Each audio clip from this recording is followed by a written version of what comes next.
Hey, what's up, lightboltjoe here. Today we're going to discuss the 2024 Netflix original Swedish film, A Part of You, starring Edvin Writing. A bunch of other people are in this. Love Edvin. He's in Young Royals, 3 incredible seasons on Netflix. So when this popped up as things you might like, with him as the poster, I was like, of course I'm going to watch this. Edvin's awesome.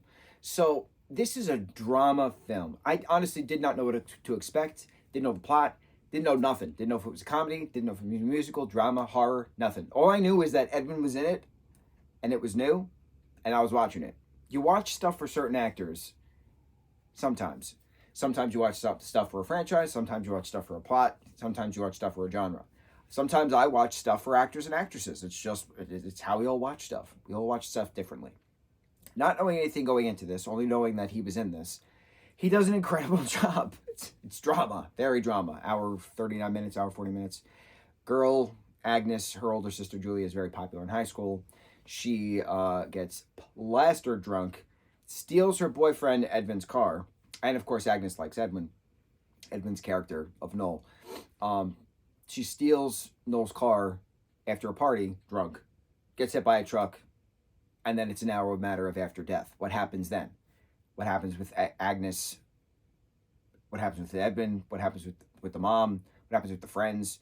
So Agnes is in a weird state of mourning that she's now trying to emulate her sister, becoming her sister. So she's wearing her clothes, she's wearing her makeup, literally looking at her just scrolling on Instagram, checking to see images of makeup that she had and stuff like that, using her fake ID to get into clubs, or using her actual ID to get into clubs. I'm not sure what the age of drinking is in Sweden, to be completely honest. I think it's much lower. I think it's like 16. I think England is 16. I think that area of Europe is 16.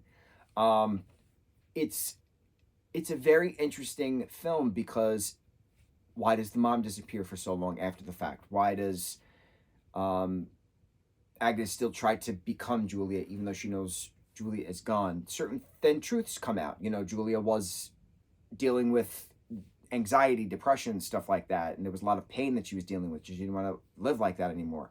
So the question was, is that accident intentional or was it an actual accident? A lot of what if factors. What happens when Agnes and Noel sleep together at one point?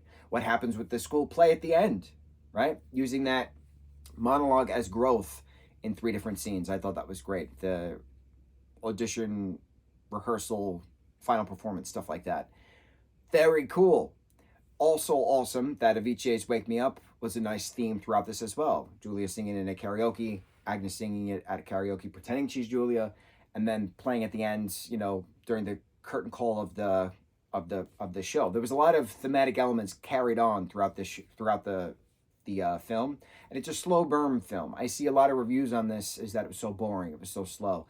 And I'm thinking to myself, I was like, you didn't pick up those messages then throughout because it was 3 separate acts. Each act had its own version of monologue and Avicii, monologue and Avicii, monologue and Avicii. And it was wonderful. And I caught it, and it was great because it's a slow burn drama. It's not supposed to be boom, boom, boom, drama, drama, drama. You need the slow burn to it. Certain stories. This is a good example of that. So I really, really enjoyed this project. I noticed when I'm watching films that are not in English, it's easier for me to watch them in the morning because you're fresh, brand new to the day. You're not staring at a screen for 8 hours a day and then trying to watch it as I do with work. So I don't speak Swedish, so I have to read subtitles. So it's very beneficial to watch it in the morning, so that way I'm getting my eyes adjusted to the day, and then I can do whatever else I need to do throughout the day on a particular day off. An example. So little things of learning of myself and what bests my interests and eyesight in regards to understanding and appreciating a film if I don't speak the language. A perfect example of that. So don't be afraid of subtitles. Subtitles are your friends. Whether you have any hearing type of problems, or whether you don't have hearing problems and are just curious in regards to how another culture lives, watch a film that's not in English. It's a very wonderful, eye-opening type of experience because you realize every human is the same. We all have the same types of problems. We all bleed red on the inside. We all have the same highs and lows. It's just a matter of what particular part of the land that we live on around this giant blue ball in the sky I could go on a human tangent for hours. We're not going to do that. Part of You, wonderful Netflix film. On to the next review. Mahalo.